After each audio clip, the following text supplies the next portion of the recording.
Bonjour, je suis Gaël Châtelain-Berry, bienvenue sur Happy Work, le podcast qui va vous faire sentir nettement mieux au travail. Cet épisode est une édition spéciale puisque je reçois Shanna Roy, qui est Chief People Experience Officer de Talentsoft. Prêt ? On y va. Bonjour Shanna.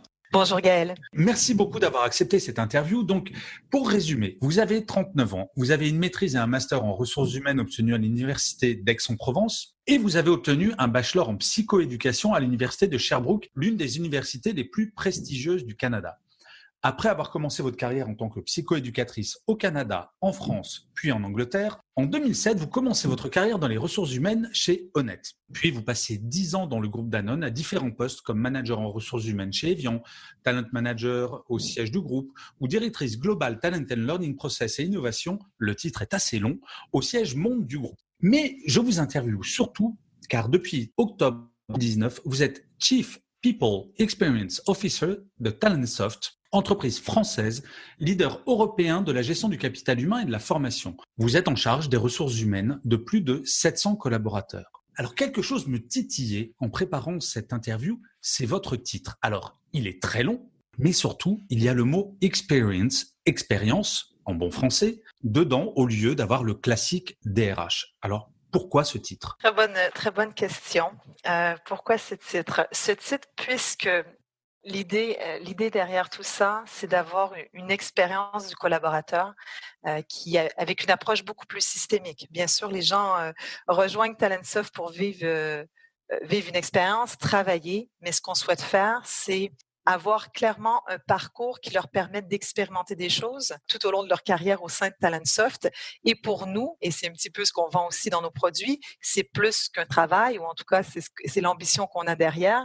En effet, il y a ce souhait que de l'onboarding, déjà du recrutement, de l'onboarding, la gestion de carrière, qu'on ait cet aspect, j'ai envie de dire, un peu différenciant et que les gens qui rejoignent Talentsoft aient cette envie d'embarquer dans cette aventure. Donc, vous le disiez, c'est une entreprise de 700 collaborateurs aujourd'hui qui grandit et qui continue de grandir. Donc, c'est de manière assez globale qu'on a envie d'embarquer tout le monde avec nous ensemble pour la même mission, la même ambition. D'accord. Alors, avec tout le respect que je vous dois, ça s'entend un tout petit peu que vous faites partie de cette grande famille de nos cousins canadiens. Tout à fait. Et donc, vous êtes en France pour votre carrière professionnelle. Et je voulais savoir justement, qu'est-ce que représente votre activité professionnelle pour vous, avec en plus cette petite dose additionnelle de vous êtes expatrié? Déjà, je pense qu'il est important de dire pour moi, c'est que mon activité professionnelle représente beaucoup pour moi. Vous l'avez entendu, Gaël, j'ai un accent, donc je suis canadienne, je suis canado-française pour être très précise. Je viens d'une famille d'entrepreneurs et très jeune, le travail s'est présenté dans ma vie comme l'un des leviers pour apprendre, pour me développer et me dépasser. C'est vrai que j'ai un parcours hybride entre la psychologie, le coaching. Je suis également formée au coaching et les RH. Et finalement, en rejoignant moi Talentsoft, j'ai choisi aussi d'accompagner cette transformation dans la croissance. Et aujourd'hui, mon activité professionnelle, c'est vraiment une opportunité d'impacter positivement à ma manière, en facilitant et créant vraiment les conditions pour favoriser la performance durable, aussi bien pour l'individu que l'organisation et le business de Talentsoft. Et je dois aussi dire, parce que pour moi c'est important, c'est également une manière de montrer à mes enfants les valeurs que je prône et que je souhaite leur inculquer, c'est-à-dire l'ouverture d'esprit, la curiosité, la collaboration, le courage et la tolérance. La tolérance face aux diversités, au pluriel, et le plaisir de rencontrer l'autre dans sa singularité. Et c'est quelque chose qui me définit et qui est important pour moi aussi dans la transmission que je peux avoir au sein de Talentsoft, mais aussi au sein de ma famille et mes enfants. Alors, je trouve ça extrêmement intéressant parce que la remarque que je faisais sur vos origines canadiennes, elle est loin d'être anodine, parce que je suis beaucoup en contact avec nos cousins canadiens, où j'ai quand même le sentiment que l'approche du travail est beaucoup plus, j'allais dire, quasiment humaniste au Québec ou au Canada qu'en France. Est-ce que vous ressentez, est-ce que vous percevez cette différence, ou est-ce que finalement, ça fait tellement longtemps que vous êtes en France que vous amenez votre touche canadienne à votre perception du bien-être au travail sans forcément vous en apercevoir? Discussion et en tout cas question très intéressante. Est-ce que l'approche est plus humaniste au Canada? Je pense que, et ça rejoint un petit peu l'article que j'ai pu écrire et poster sur LinkedIn, pour moi, la grande différence, c'est la communication qui est beaucoup plus explicite. Mhm. Je pense que les relations au Canada, et c'est en effet la touche que je peux apporter chez Talentsoft, c'est ce contact et cette transparence, cette facilité à dire les choses, en fait. Et je pense que, en tout cas pour moi, c'est un élément du bien-être qui est peut-être plus difficile aujourd'hui en France et qu'on doit apprendre à créer, c'est-à-dire sortir des zones grises, dire les choses, pas rester dans la perception floue. Et est-ce que les gens sont plus heureux ou plus dans le bien-être au Canada? Je serais incapable d'y répondre parce que j'en suis pas convaincue moi-même. Je pense que les leviers sont différents, mais ce qui est clair, c'est que la fluidité de la communication, moins de hiérarchie, moins peut-être de complexité politique, ça c'est clair que les relations au travail sont simplifiées. C'est extrêmement intéressant ce que vous dites, puisque je travaille énormément sur la libération de la parole, qui est Mm, pas quelque chose sur lequel on est extrêmement doué en France et qui est un mm, vrai levier qui est en train de se développer. Dans la période mm, actuelle, le monde, je crois, encore plus. Est-ce que vous pensez, avec l'expérience que vous avez dans des grands groupes et chez Talentsoft, enfin, dans un mhm, très grand groupe français et mhm. chez Talentsoft, est-ce que vous pensez que la perception que les salariés ont de leur travail a évolué depuis le début de votre carrière? Pour être très transparente, moi, je suis hyper lucide là-dessus, sur ce sujet-là. J'ai le sentiment, tout d'abord, d'être très privilégiée. Je vous parlais tout à l'heure de ce que le travail était pour moi, finalement, un objet d'épanouissement, de développement. Clairement, les situations vécues de chacun et chacune sont très différentes et on n'a pas tous les mêmes contextes. Donc, je reste très lucide et humble sur le fait que la majorité d'entre nous, le travail reste quand même une façon de gagner notre vie et de Mhm. fonctionner logistiquement et tout ce qu'on a besoin. Et si on prend par exemple juste la situation actuelle avec le COVID, on entend beaucoup parler de l'annonce de plans de restructuration, de licenciement. Donc oui, je pense que la majorité des salariés aimeraient avoir du sens et d'épanouissement, mais pour ça, on doit avoir nos besoins de base qui sont assouvis, et donc la sécurité physique, la sécurité psychologique, et ensuite on peut atteindre un peu les autres niveaux de besoins. Mais pour moi, je suis très lucide sur on n'est pas tous aujourd'hui au même endroit avec les mêmes conditions.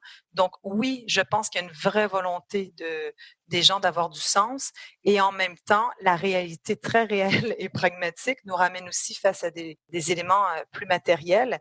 Et je pense qu'il ne faut pas oublier aussi qu'il y a des gens pour qui le travail, c'est une des manières pour eux d'aller chercher des ressources pour mettre en œuvre des projets autres à l'extérieur, puisqu'ils trouvent leur épanouissement aussi en dehors du travail. Donc, oui, évolution, et en même temps très lucide sur l'ensemble et le panel qui est très riche des besoins des gens. Bien sûr, et c'est vrai que la période que l'on vient de vivre, puisque vous faites référence très directement à la pyramide de Maslow, Mm, a ramené un certain nombre de gens au premier étage, juste se oui. nourrir, payer son loyer. Et pour autant, justement, à propos du bien-être au travail des salariés chez Talentsoft, est-ce qu'on est redescendu tout en bas de la pyramide? Donc, est-ce que c'est un luxe ou alors est-ce que c'est quand même, malgré la période, un impératif?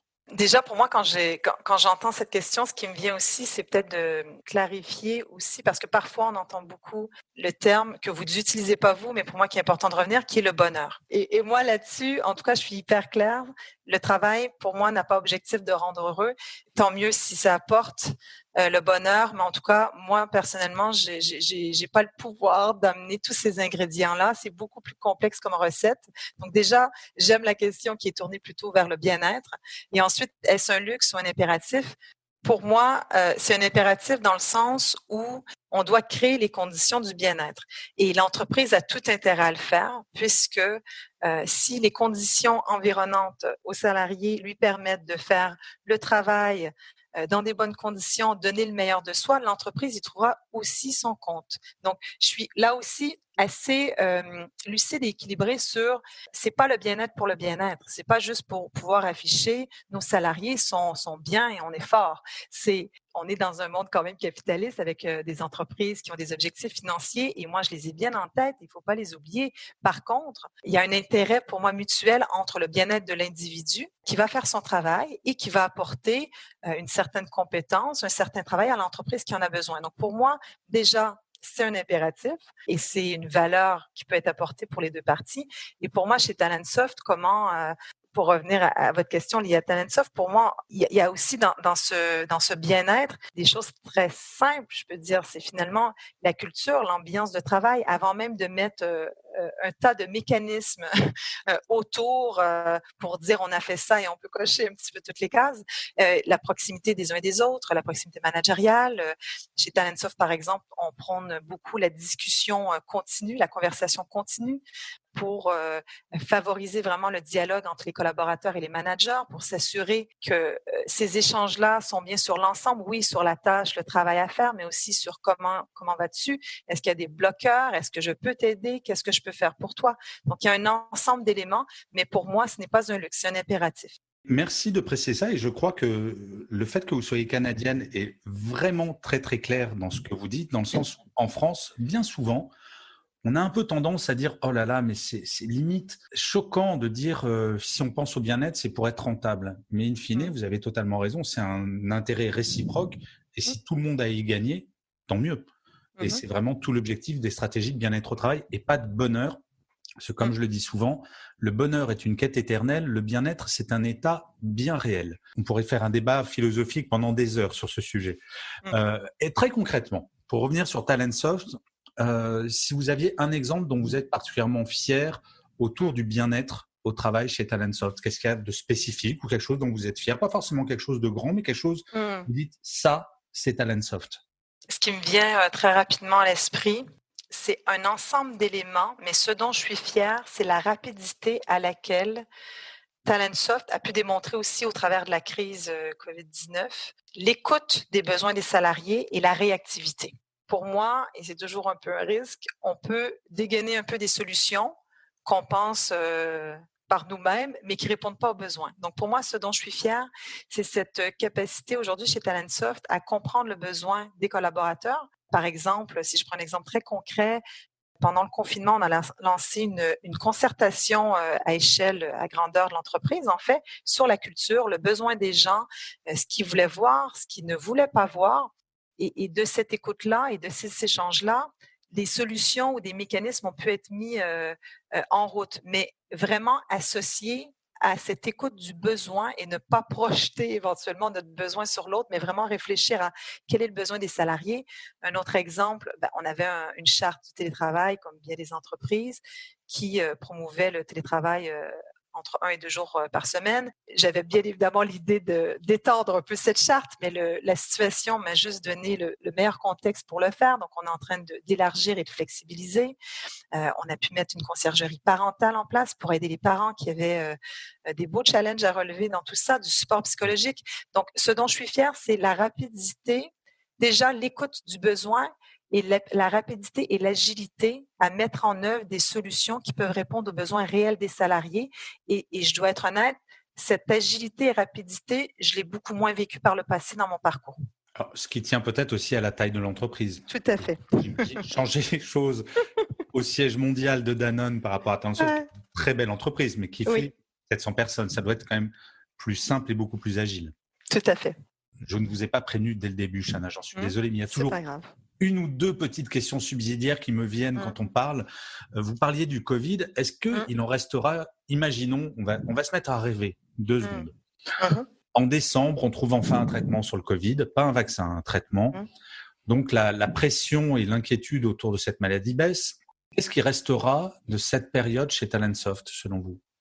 Clairement, ma conviction, mais qui est également mon souhait et mon ambition pour Talentsoft, c'est non, on ne reviendra pas en arrière. Avant COVID-19, il y avait déjà plein de sujets sur lesquels, en tant qu'entreprise, on devait travailler. Sujets de performance, les conditions de travail, comment flexibiliser, le bien-être dont on parlait tout à l'heure. Il y a plein de choses qui étaient là. Et finalement, le COVID, pour moi, a mis en exergue ce qui devait être travaillé encore plus et a rendu les choses plus urgentes, qui pour moi est un atout, en tout cas dans une transformation d'entreprise. Quand il y a ce sentiment d'urgence, on peut aussi faire bouger les choses. Donc, pour moi, c'est le début et une continuité de transformation et je ne vois pas qu'on reviendra en arrière. Pour moi, bien sûr, il y aura la flexibilisation du travail, ça c'est essentiel. Ce que je vois beaucoup aussi, c'est ce qu'on a beaucoup gagné pour moi quand il y a eu vraiment le confinement et que tout le monde est en télétravail, c'était une meilleure écoute, une vraie écoute généreuse, puisqu'on ne peut pas parler en virtuel et se couper tous la parole. On peut, mais c'est pas très productif, comme on le ferait dans une salle de réunion. Donc, pour moi, ça fait quand même sortir et fait briller des gens avec des personnalités peut-être plus introverties et une écoute plus grande. Donc, pour moi, il y a eu aussi des belles découvertes et ça a commencé à semer des graines de comment créer les conditions d'un collectif et d'une collaboration qui soit inclusive et qui permette de faire émerger la diversité qui va nous amener à trouver des solutions innovantes et qui vont faire la différence sur le marché. Donc, pour moi, pour être sûr, par contre, de ne pas perdre ces apprentissages, et nous, on est déjà en route là-dessus, comment on va un peu capturer ça? Et c'est aussi une des ambitions de ce projet culture qu'on a en cours avec des ambassadeurs qui sont présents dans nos différents pays pour se dire comment on va capturer tout ça, transmettre ces apprentissages, se former aussi sur plus de facilitation, sortir du rôle manager, leader plus classique, même si ça a évolué, mais il y a quand même encore pour moi un assouplissement, c'est-à-dire comment un manager se retrouve plus dans un rôle de coach d'équipe, à favoriser, à mettre les conditions en place et de faire briller les gens parce qu'il y a tout ce qu'il faut, mais il faut mettre les bonnes conditions. Et je pense que tout ça, avec les programmes chez Talentsoft qui étaient déjà en cours pour les salariés, va juste être accéléré et je suis convaincue que fin d'année, début d'année, on continuera cette transformation-là. Ouais, en fait, c'est le constat de pas mal de DRH, c'est de dire que finalement, on n'a rien vraiment appris avec le Covid. Ça a juste été un accélérateur de tendance qui était déjà présente avant le Covid finalement. Mm-hmm. Et tout ce que vous venez de dire me permet de faire la transition vers, je vous le promets, ma vraie dernière question. Si vous deviez donner un seul conseil à un dirigeant ou à un jeune manager ou à un vieux manager d'ailleurs, peu importe, quel serait-il? Soyez curieux. Et quand je dis curieux, c'est soyez curieux des gens avec qui vous travaillez, posez des questions ouvertes et surtout, écoutez les réponses. Ouais, prenez le temps d'écouter les réponses. Les réponses sont souvent devant soi, donc écoutez les réponses et ouvrez grand les yeux pour voir le potentiel de chacun. Il y a tout ce qu'il faut et ayez la générosité dans votre regard à l'autre. Je ne sais pas si vous avez. Alors voilà, j'ai encore menti, c'était pas la dernière question, mais avec. Voilà, je suis toujours comme ça. Mais en fait, ce que vous dites rejoint quelque chose. J'interviewais il y a 2 semaines la directrice générale de la CAF du Rhône et elle m'a dit aimer les gens. Dans l'état d'esprit français, dans notre culture, surtout dans ma génération, donc la génération des vieux, donc plus de 50 ans, c'est pas le genre de choses qu'on disait. J'ai le sentiment que l'expérience traumatisante qu'on a tous partagée mondialement nous fait prendre conscience que finalement, l'humain est au-dessus de tout. C'est très intéressant ce que vous me partagez. J'ai eu cette discussion-là il y a très peu de temps. Il y a quelqu'un qui est venu me voir et qui m'a dit, mais waouh, quelle résilience, qui me faisait ce feedback-là à moi et qui me demandait le secret.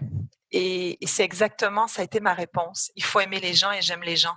Il faut aimer les gens à un point tel qu'on doit les prendre là où ils sont, avec l'empathie, la compréhension, mais aussi le regard juste et la capacité à dire les choses et avoir ces discussions courageuses. Donc, pour moi, c'est oui la situation qui a accéléré ça et c'est aussi pour moi, on en revient sur cette tolérance humaine et ce côté acceptons-nous et au lieu de se battre les uns les autres, soyons à l'écoute et faisons les choses ensemble. On va faire des choses encore plus grandes tous ensemble. Bah écoutez, c'est une formidable conclusion. Chana, vous êtes une sorte de soleil dans ma journée de dire ça et ça me fait très plaisir parce que j'interviewe de plus en plus de dirigeants et de dirigeantes qui me tiennent ce discours-là et bien souvent en France, on a que ce côté un petit peu cynique de dire mais non, mais dire qu'on aime les gens, c'est complètement tarte à la crème. Sauf que la réalité, c'est pour être efficace en entreprise, il faut avoir non seulement ce genre de discours, mais ce genre d'attitude. Donc, je voulais vous remercier infiniment. Je ne m'attendais pas non plus à avoir ce petit soleil de cette activité que j'adore tant de mes chers cousins canadiens. Donc, Chana, mille merci pour cette interview. Et il me reste à vous souhaiter une bonne fin de journée. À très bientôt. Merci beaucoup, Gaël.